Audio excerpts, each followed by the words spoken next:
Hello, I'm Oneniko Hikari, ruthless reviewer, critic, and role player.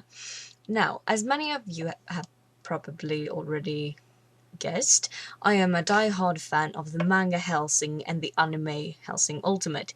I'm going to make another review about The Abomination, aka Hellsing the first TV series, later. This means that I roleplay a series every day. I love everything about the manga. I read up on Vlad the Impaler, thanks to Hellsing, and I've also read Dracula, the novel. I sometimes think I go way too deep with my obsessions. Now, my favorite character is Alucard. Not because he's hot, but because he's such an amazing character. Like I said, I often go way too deep with my obsessions, and Alucard being one of them, I have now read at least parts of every Alucard-based fanfic on fanfiction.net. No, I'm not kidding. Lately, I've turned into some sort of fanfiction snob, which means that there are several fanfictions that I avoid because they don't make the characters any justice.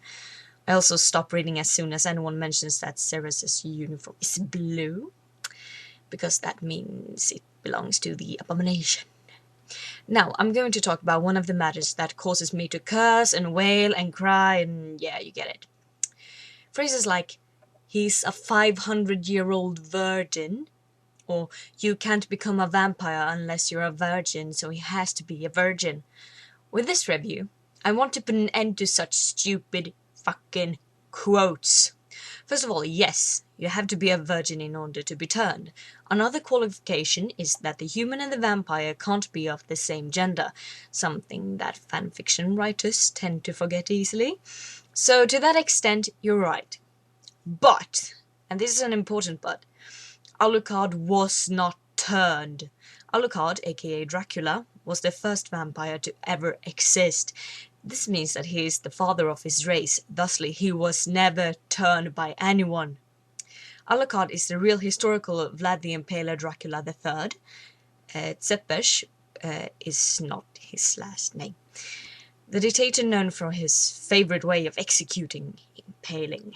He often ate dinner while watching the victims on the poles, sometimes even drinking their blood to get their power, which is said to be the origin of the whole vampire thing. In Hellsing, you can clearly see Dracula, the voivode of Wallachia, licking up some blood before he gets beheaded.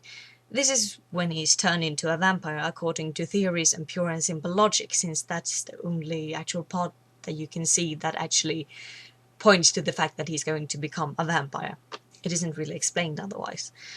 And it isn't known whether or not the actual historical character Vlad Dracula was raped by the Sultan, though it's very likely, but he clearly is in the Hellsing universe, which is what's important here.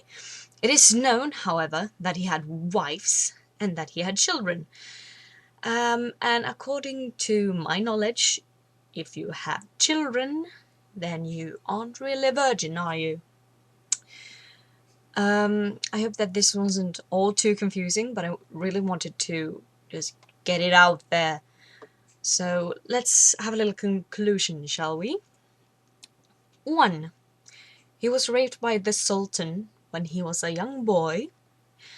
Thusly, he lost his virginity that way. He also had wives. 3 of them, if I remember correctly. And he had several children as well. Which means that, no, he wasn't a virgin. Thank you for listening. I'll keep ranting and so later on. Bye-bye.